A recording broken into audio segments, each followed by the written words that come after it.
Bonjour, dans cette vidéo je vais corriger le TP5 robot.txt et sitemap.xml. Je vais commencer directement par la définition de ces deux fichiers et directement je vais donner le résumé de ce TP. Après on va voir les détails. En fait, c'est quoi robot.txt?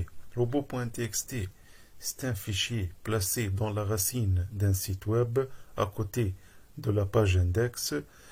Qu'est-ce qu'il va faire ce fichier? Il contient les adresses URL des pages que je ne veux pas que les robots des moteurs de recherche, je vais empêcher les robots de moteurs de recherche d'accéder à ces URL. C'est-à-dire, par exemple, si par exemple ça c'est mon site web, ça sont les catégories, les menus et les sous-dossiers, les sous-domaines de mon site web.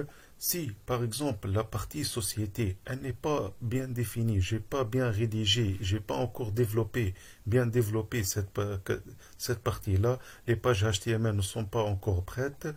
Alors, pour éviter que les robots des moteurs de recherche, par exemple le robot Googlebot, pour éviter que le robot Googlebot du moteur de recherche Google accède à cette partie et il explore et l'indexe, alors je vais mettre cette partie-là dans le fichier robot.txt. Alors, et l'autre partie qui est produit, relationnel et contact, ce sont des menus stratégiques, des URL stratégiques importantes pour mon site web.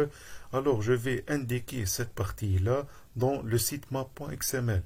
Alors, pour résumer, les pages que je ne veux pas que Google les retrouve, je vais les mettre, c'est-à-dire les pages que je veux que Google les ignore, je vais les mettre dans le fichier robot.txt, comme par exemple la partie société.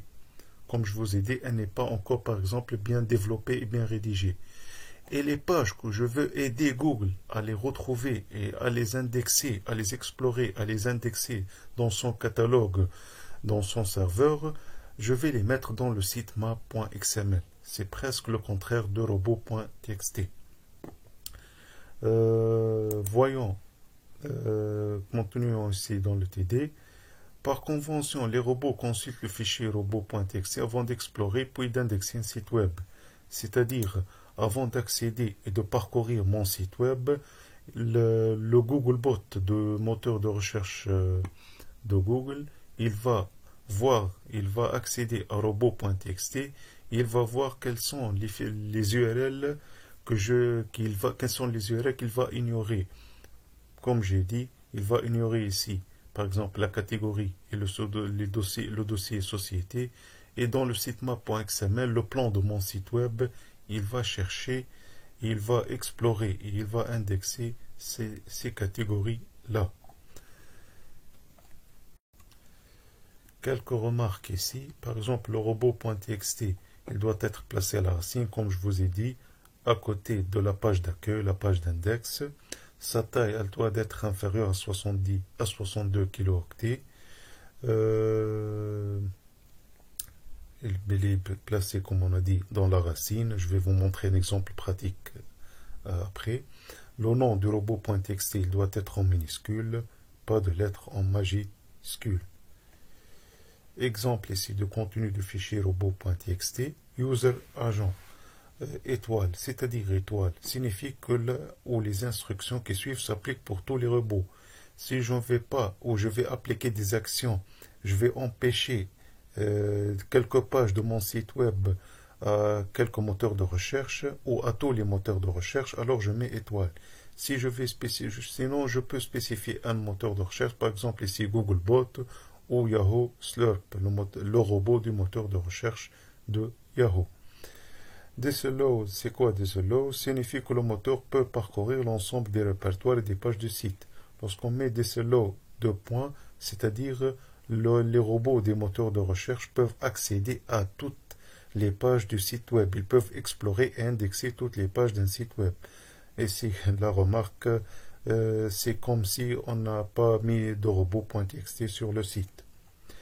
Si je mets l'instruction disallow avec un slash devant le deux points, cela signifie que le moteur ne doit pas explorer l'ensemble des répertoires et des pages du site. j'ai interdit l'accès total, j'ai bloqué totalement les robots d'exploration des moteurs de recherche. Les moteurs, c'est-à-dire les robots des moteurs de recherche ne vont rien explorer dans mon site web. Exemple ici, si je veux bloquer seulement certains répertoires, alors je mets // et je veux bloquer le répertoire A. Comme l'exemple que je vous ai montré, par exemple, ici, si je veux bloquer cette partie-là, la catégorie société, alors qu'est-ce que je vais mettre? Je vais mettre // société /.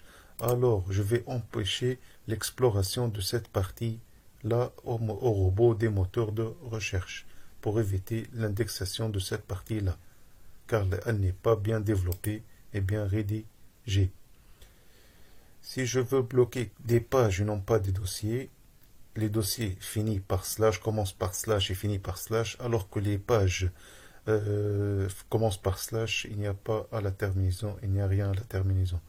/page a.html, c'est-à-dire je vais bloquer par exemple seulement la page équipe ici. /équipe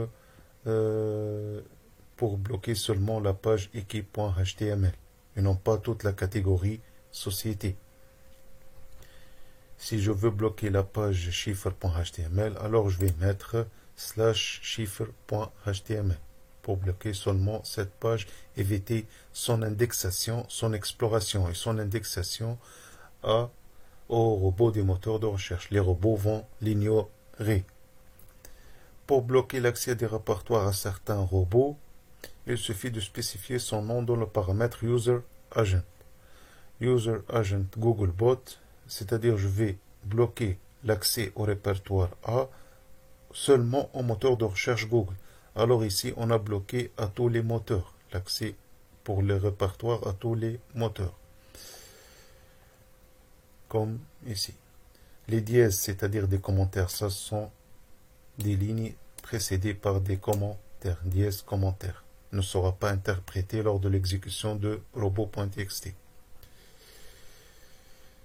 Ici, qu'est-ce que j'ai fait? Ici, j'ai bloqué au robot du moteur de recherche Yahoo, qui est Yahoo Slurp, d'accéder à toutes les pages qui commencent par Hello, ou tous les dossiers qui commencent par Hello. C'est pour cela que j'ai mis étoile. Je vais bloquer toutes les pages de mon site web qui commencent par Hello. La suite, elle n'est pas spécifiée. Toutes les pages qui commencent par Hello vont être ignorées pour les robots de moteur de recherche. Parlons maintenant du sitemap.xml. En fait, c'est le contraire du robot.txt. Si le robot.txt vont interdire et empêcher les robots des moteurs de recherche d'accéder à des parties de votre site web, le sitemap.xml, qui est le plan de votre site, c'est un fichier XML qui va aider les robots des moteurs de recherche à retrouver les pages stratégiques de votre moteur de recherche, c'est-à-dire les pages importantes sur lesquelles vous voulez que les moteurs de recherche et vous voulez aider les robots des moteurs de recherche à les explorer, à les indexer, à les enregistrer dans leur serveur, car elles sont importantes et vous avez un contenu qui est fréquemment mis à jour dans ces pages-là. Mais faites attention, ce fichier, les pages que vous allez indiquer dans le sitemap.xml, c'est pas obligatoire que les robots des moteurs de recherche vont les indexer. Car si vous avez un fichier ou plutôt un site web avec un volume important, alors peut-être les moteurs de recherche ne vont pas parcourir tout votre site web. C'est pour cela qu'on doit spécifier quelques URL stratégiques importantes pour que la concentration des robots et les algorithmes vont détecter les pages les plus importantes, ils vont les explorer et les indexer dans leur serveur. En fait, on peut dire que le sitemap.xml, c'est comme le GPS des robots de recherche, c'est-à-dire il va leur dire que cette page elle est importante à 100%, cette page elle est importante à 80%, puis les robots vont choisir les URL mentionnées dans ce fichier XML. Passons maintenant à la pratique. Pour accéder au robot.txt et voir quel est le contenu à interdire au robot de recherche. Par exemple ici, je suis dans le site Tunisiasat. Si je veux accéder au robot.txt du site Tunisiasat, alors qu'est-ce que je vais faire? Je dois accéder à l'adresse principale du site et après le premier slash, je dois écrire robots.txt.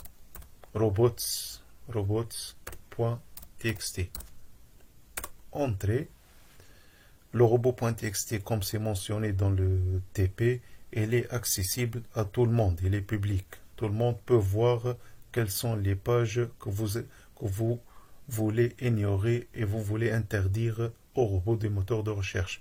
Par exemple, ici dans tunisiasat.com, les administrateurs et les webmasters du site Tunisiasat veulent interdire aux robots, à tous les robots, étoile ici, à tous les robots, ils vont interdire par exemple l'accès au compte des utilisateurs, leur login, la page des administrateurs du site, la page des membres du site. Exemple ici. Et à la fin de la plupart des fichiers robots.txt, on trouve l'adresse URL du site map de site, c'est-à-dire les URL stratégiques. Voyons notre exemple, par exemple mosaicfm.net, après le slash du site. Qu'est-ce que je vais trouver dans le robot.txt de mosaicfm.net? Par exemple ici, les administrateurs vont interdire au robot d'accéder au back-end du site, car il y a des fichiers importants ici, et pour éviter que peut-être il y a des robots malveillants qui peuvent crawler et explorer les fichiers les plus importants de votre site web, alors et les fichiers de développement, le code source de votre site web, et vous voulez l'interdire aux robots des moteurs de recherche. Alors, par exemple, ici, un autre exemple, ici, dans le site Mosaic FM, on interdit à tous les robots de recherche, toutes les pages qui finissent par web service. Les pages dont la terminaison est web service, le débit c'est pas important, mais la terminaison c'est web service. Alors toutes ces pages, elles vont être interdites aux robots à l'exploration des robots de moteurs de recherche. Et on trouve à la fin de chaque site l'adresse URL du site map.xml. Si je veux voir le contenu maintenant du site map.xml, par exemple de Mosaic FM, alors je vais choisir le plan du site, de la version française du site, accéder. Ça c'est le site map, le plan de Mosaic FM. Qu'est-ce que je vais trouver ici? Je vais trouver les URL stratégiques, c'est-à-dire les pages que je veux que les robots de moteurs de recherche les explorent et les indexent. يعني نحبهم يشوفوهم ويسجلوهم عندهم. C'est-à-dire, et avec un degré de priorité. Par exemple ici, l'URL basketball, les offres d'emploi, les actualités culturelles, football, handball. Aussi, on trouve les URL d'actualité de musique, people, etc. Ça, ce sont les URL stratégiques du site de Mosaic FM. Ça, c'est la fréquence de mise à jour de ces URL, car les moteurs de recherche, parmi les critères avant d'indexer un site web, ils cherchent la fréquence des mises à jour, car c'est un critère très important avant l'indexation d'un site web ou d'une page d'un site web. Ça sont les URL importantes que le site et les administrateurs de Mosaic FM veulent que les moteurs de recherche les indexent dans leur serveur. Ça, c'est le site map.xml. Alors ça, ce sont les URL qu'on veut les enregistrer dans les serveurs des moteurs de recherche, alors que dans le fichier robot.txt, ça, ce sont les pages qu'on ne veut pas, qui sont interdites, qu'on veut que les moteurs de recherche les ignorent, ne font pas l'indexation de ces pages web.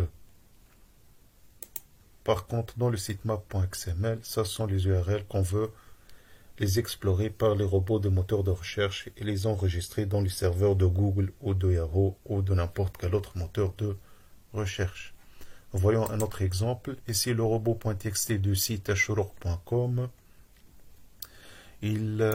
Pour tous les agents, il va les autoriser à accéder à ces pages-là, par exemple au dossier profil, à ces pages CSS, etc., les pages de style. Alors, mais pour les répertoires, par exemple, on ne veut pas pour le site Ashurok que les robots accèdent au dossier profil d'utilisateur, le fichier readme.txt, les fichiers de configuration, le dossier des administrateurs. On va interdire l'accès au dossier d'administrateur au robot.txt, etc. Par exemple, ici, très important, on ne veut pas que les robots cherchent ou explorent les passwords, les mots de passe des utilisateurs, les logins des utilisateurs, etc. On va les bloquer l'accès aux robots des moteurs de recherche. Bon, j'espère que cette vidéo vous aidera dans la compréhension du fichier robot.txt, l'utilité du fichier robot.txt et sitemap.xml. Je serai disponible dans vos séances présentielles pour répondre à toutes vos questions. Merci pour votre attention.